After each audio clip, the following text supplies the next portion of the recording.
Hello बच्चों, I hope आप लोग अच्छा कर रहे होगे, खूब पढ़ाई कर रहे होगे। आज अभी तक हम लोगों ने parallel combination, series combination capacitor का पढ़ा। कॉम्बिनेशंस में मैंने काफ़ी कॉम्बिनेशन छोड़ दिए। रीज़न क्या है कि यहाँ पे वही चीज़ दोबारा करके टाइम नहीं वेस्ट करना है मुझे। सर्किट में सीरीज करंट इलेक्ट्रिसिटी के सर्किट्स में बहुत सारे केसेस लिए। सिमेट्री पढ़ा हम लोगों ने, रेसिस्टेंस का हम लोगों ने क्यूब वाला स्ट्रक्चर पढ़ा, लैडर पढ़ा। तो कैपेसिटर में भी वही चीज़ आती है। तो यहाँ पे मैंने अवॉइड किया है, हमने कहा है कि बस आर की जगह वहाँ सी लगा लो और उल्टा रिजल्ट आ जाता है। बट सर्किट बिहेव वैसे ही करता है। सीरीज किसे कहते हैं, पैरेलल किसे कहते हैं, वैसे बिहेव करेगा। तो अब हम लोग पढ़ते हैं, बीच में जो डाइलेक्ट्रिक डाल देते हैं ना, उस डाइलेक्ट्रिक का कई बार इक्विवेलेंट पूछ लिया जाता है कि मान लो एक दो पैरेलल प्लेट कैपेसिटर, उसमें आधा डाइलेक्ट्रिक K1 का है, आधा K2 का है। तुमसे पूछ लिया कि दोनों को हटाओ और एक लगाओ तो कितना डाइलेक्ट्रिक कांस्टेंट होगा।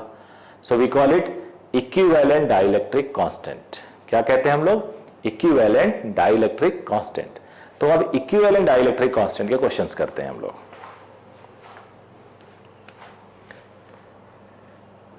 पहला केस,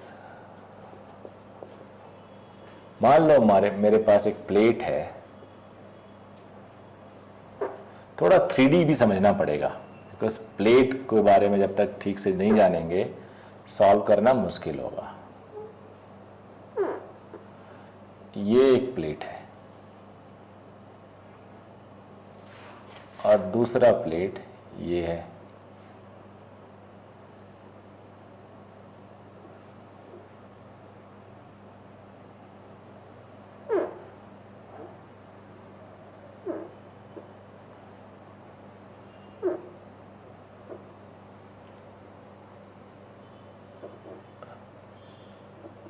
ये इसके बीच में हमने डाइलेक्ट्रिक को ऐसे रखा,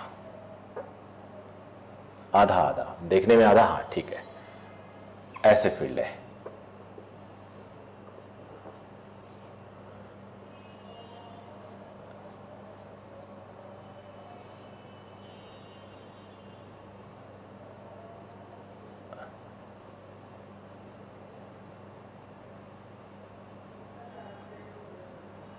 ऐसे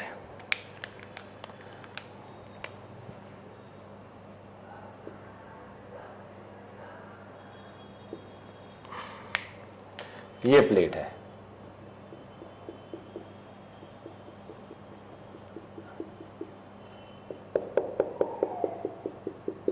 प्लेट एरिया A है, सेपरेशन D है, आधे पे ये रखा हुआ है। वैसे D और A दिया नहीं होगा। अब इसका इक्विवेलेंट होगा इतनी ही जगह में मैं ये पूरा डाइलेक्ट्रिक भर दूं।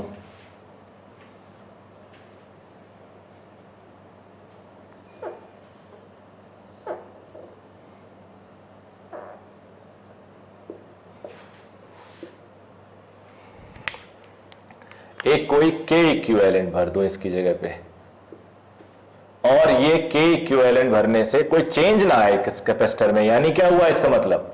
इसका मतलब हुआ कि जितना ये चार्ज बैटरी से ड्रॉ कर रहा था उतना अभी भी ड्रॉ करे, तो हम इसे K इक्विवेलेंट बोलेंगे। थोड़ा टेढ़ा हो गया डायग्राम। तो अब जैसा आप देख रहे हो, ये एक तरह से सीरीज कॉम्बिनेशन है। चार्ज चलेगा, ये मिलेगा, फिर ये मिलेगा। अगर रास्ते में हर कोई मिले तो सीरीज होता है, और पैरेलल यानी अलग अलग राह। तो ऐसे भी सोच सकते हो आप लोग। तो इसको हम ऐसे लिखेंगे कि इसके अंदर हमने K1 भर दिया है, इसके अंदर हमने K2 भर दिया है, और हमें K की वैल्यू चाहिए ये। मान लो इसका कैपेसिटेंस C1 है, इसका C2 हो, तो हमें C चाहिए। बेसिकली C नहीं K चाहिए, लेकिन वहीं से निकलेगा। तो C1 को डिफाइन करते हैं। देखो बच्चे, ये जो एरिया है ना, वो पूरा का पूरा एरिया इस प्लेट को, इस डाइलेक्ट्रिक को मिल रहा है, पूरा चिपका हुआ इस एरिया से। सो एरिया में जो इसका एरिया होगा वो dielectric K1 epsilon not area A होगा। सेपरेशन होगा कैपेसिटर का D/2। इसका क्या होगा C2 K2 epsilon naught A upon D by 2। C equivalent या C क्या होगा K epsilon naught A by D। के इक्विवेलेंट तभी बोलेंगे जब पूरे एरिया में हमने, पूरे डिस्टेंस में हमने डाइलेक्ट्रिक फिल कर दिया। अब सीरीज कॉम्बिनेशन है तो ये फॉर्मूला उल्टा कर दो। अब तो D बाई 2 उल्टा हो जाएगा, यहां पे D,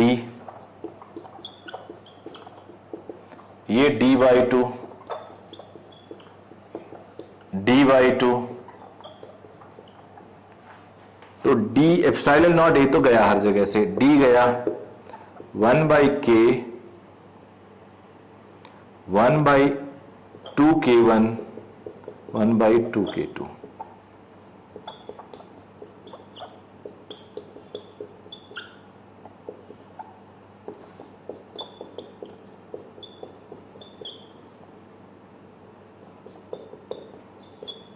ये आंसर आ गया। के इक्विवेलेंट निकाल लिया आप लोगों ने। इसको हमने एक कैपेसिटर माना, इसको एक कैपेसिटर माना, सब इसमें D बाई 2 है। अगर कुछ और डिस्टेंस हो कि D बाई 3 और 2D बाई 3 तो उसका उस हिसाब से सॉल्व कर लो, कोई और कुछ डिस्टेंस दे दे उसका उस हिसाब से सॉल्व कर लो। अब केस 2 लिया मैंने और यहां पे मैंने ऐसे रख दिया डाइलेक्ट्रिक को, इक्विवेलेंट डायग्राम को नहीं छेड़ा, इक्विवेलेंट की वैल्यू को नहीं छेड़ा, काम आ जाएगा मेरे। अब जरा देखो, अगर तुम बैटरी यहां कनेक्ट करते हो यहां से यहां तक, तो बैटरी में चार्ज को चलने के लिए दो रास्ते, 1 थ्रू K1 1 थ्रू K2, तो एक तरह से पैरेलल कॉम्बिनेशन तो यहीं से क्लियर हो गया। तो हम लोग इसको ड्रॉ करेंगे ऐसे,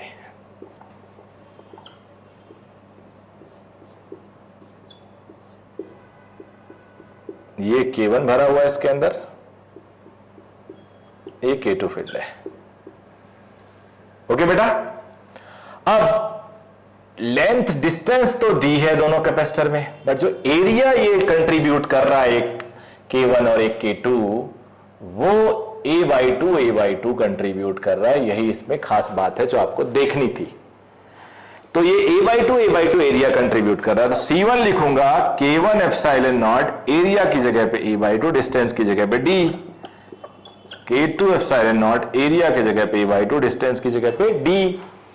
तो ये और ये, अब पैरेलल तो वैसे भी सॉल्व करना आसान होता है।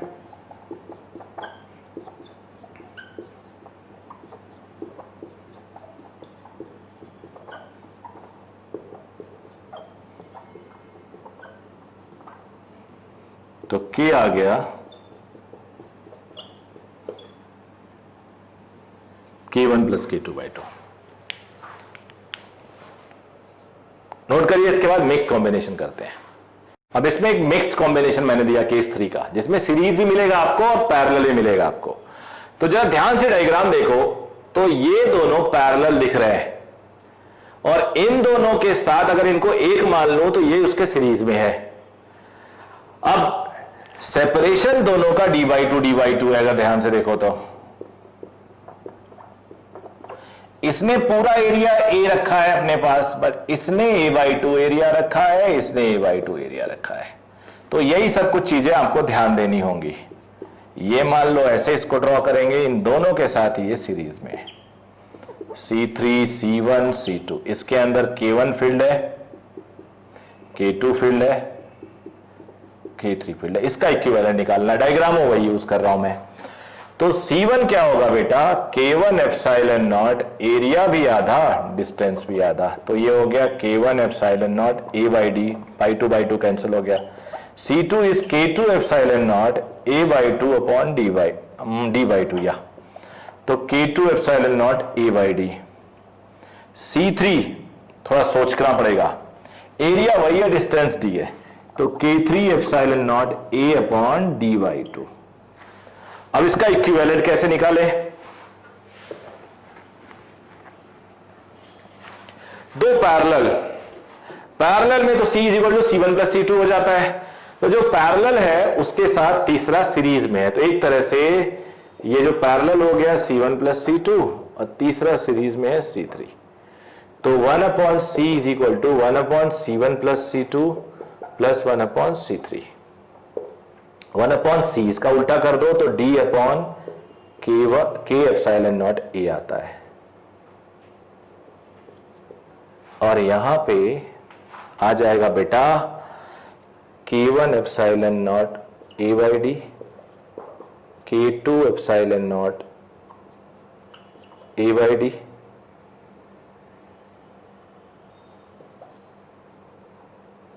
One upon plus K3 epsilon naught A upon D by two. तो इसको सॉल्व करते हैं। डी सबका ऊपर चला जाएगा और इसके साथ कैंसिल हो जाएगा। K सबका कैंसिल हो रहा है, एप्सिलॉन नॉट नहीं, K epsilon not into A cancel हो रहा है, तो 1 अपॉन K आया और यहां बचा 1 अपॉन K1 प्लस K2। यहां पे ऊपर D चला जाएगा, नीचे 2D तो कैंसिल हो चुका 2, ये बचा, चेक कर लो यही आएगा। 1 upon K is equal to 1 upon K1 plus K2 plus 1 upon 2K3। तो ये मिक्स्ड कॉम्बिनेशन का एक आंसर आ गया आपका। तो ऐसे इस तरह के जितने भी कॉम्बिनेशन आप ट्राई करना। वैसे भी ऐसा कुछ हम लोगों ने हीट ट्रांसफर में पढ़ा है, उसमें थर्मल कंडक्टिविटी निकालते थे, उसको भी K ही कहते थे। तो ऐसे वहां भी सिचुएशन हो सकता है, कोएक्सियल वहां सिलेंडर लिया था तो ऐसे हो सकता है। तो जो बच्चे रेगुलर होते हैं स्टडी में, जो हर चैप्टर को ठीक से पढ़ते हैं, तो उन्हें ऐसे क्वेश्चन सॉल्व करके मजा आता है और वो कनेक्ट हो जाते हैं कि यार देखो कितना इजी है, वहां भी यही है, यहां भी यही है। हम लोग भी एज ए टीचर यही फील करते हैं कि अरे ये वहां भी है, यहां भी है। तो आई होप अब आप लोग को दिक्कत नहीं आएगा। इसमें क्वेश्चन और टफ बनते हैं अभी। जैसे जेईई एडवांस की जब सीरीज करूंगा मैं, तो जेईई एडवांस की जो सीरीज होगी उसमें क्वेश्चंस ऐसे होते हैं कि वेरिएबल डाइलेक्ट्रिक कांस्टेंट, इधर K1 होगा उधर K2 होगा, बीच में वेरी करेगा लीनियरली, मतलब जैसे जैसे आगे बढ़ोगे K बढ़ेगा या घटेगा। फिर उसके बाद आपका क्वेश्चन आ जाएगा कि K का साइज वेरी कर रहा है। एक बड़ा कॉमन सा क्वेश्चन है, फेमस HC वर्मा की बुक में भी है। दो प्लेट ऐसे हैं, इसमें डाइलेक्ट्रिक ऐसे रखा हुआ है, इधर K1 है इधर K2 है, ऐसे। तो इसमें भी इंटीग्रेशन होगा।